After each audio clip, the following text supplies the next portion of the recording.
ত্রিপুরা রাজ্য হজ কমিটির গুরুত্বপূর্ণ বৈঠক অনুষ্ঠিত। সোমবার সকাল ১১টা ঘটিকায় আগরতলা হজ ভবনে হজ কমিটির এক গুরুত্বপূর্ণ সভা অনুষ্ঠিত হয়।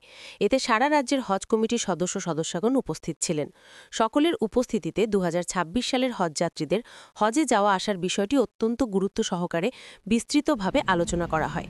হজযাত্রীদের পরিষেবা আরও সুন্দর এবং উন্নত মানের করার জন্য পরিকল্পনা গ্রহণ করা হয়। বিশেষ করে রাজ্যের হজযাত্রীদের ৩টি স্থানে ভ্যাকসিন এবং প্রশিক্ষণের ব্যবস্থা গ্রহণ করা হবে যথাক্রমে ধর্মনগর, কদমতলা, আগরতলা হজ ভবন এবং সোনামুড়ায় করার সিদ্ধান্ত গৃহীত হয়। হজযাত্রীদের যে কোনো অসুবিধা হলে সাথে সাথে আগরতলা হজ ভবনের যোগাযোগ করে সমাধান করার জন্য বিশেষভাবে আবেদন করেন ত্রিপুরা রাজ্য হজ কমিটির চেয়ারম্যান শাহ আলম মজুমদার। বৈঠকে হজ ভবনের পরিকাঠামোগত আরও উন্নত করার লক্ষ্যে আরও গুরুত্বপূর্ণ সিদ্ধান্ত নেওয়া হয়েছে বলে জানা গেছে।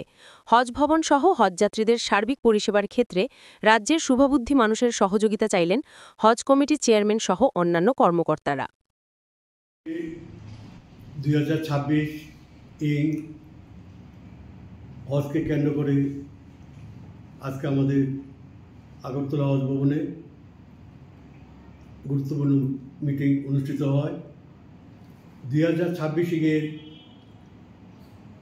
যারাই হজে যাবেন, টোটাল আমাদের ওয়েস্ট ত্রিপুরায় 10 জন, সিপাহীজলা নর্থ সাউথ মিলে 36 জন হজযাত্রী হজের উদ্দেশ্যে রওনা হবেন এবং নর্থ ত্রিপুরায় টোটাল 24 জন, ঊনকোটি 5 জন এবং ধলাই জেলায় 4 জন, প্রায় টোটাল 74 জন হজযাত্রী 2026 হজে গমন করবেন।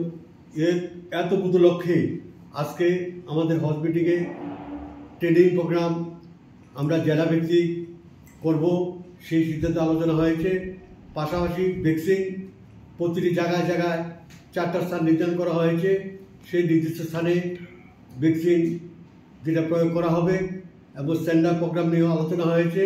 স্ট্যান্ড আপ প্রোগ্রাম কেন্দ্রীয়ভাবে এটা পরিস্থিতির উপর নির্ভর করে আলোচনা করে আমরা সেন্ট্রালিভাবে আমাদের রাজ্য সরকারকে এবং কেন্দ্রীয় সরকার, রাজ্য সরকারের যারা বিভিন্ন মন্ত্রিত্ব দেওয়া আছেন তাদেরকে উপস্থিত রেখে সেইভাবে আমাদের আলোচনা হয়েছে এবং বিভিন্ন বিষয় নিয়ে আজকে 2026 হজ কেন্দ্র করে বিভিন্ন মিটিং হয়েছে, সৌহার্দ্যপূর্ণ আলোচনা হয়েছে এবং এইভাবে আমাদের আজকের মিটিংয়ে সিদ্ধান্ত হয়েছে আগামী দিন আমাদের আজকে কেন্দ্রীয় সরকার, রাজ্য সরকার, কেন্দ্রীয় সরকার, রাজ্য সরকার যেভাবে হজযাত্রীদের পরিষেবা দিচ্ছেন, আজকে আমরা সবাই আলোচনার মাধ্যমে এবং আগামী দিন হজযাত্রীদের পরিষেবা এবং মানুষকে পরিষেবা এবং সরকার যেভাবে বিভিন্ন সুযোগ সুবিধা দিচ্ছে তার জন্য আমি রাজ্যের জনপ্রিয় মুখ্যমন্ত্রী ডক্টর প্রফেসর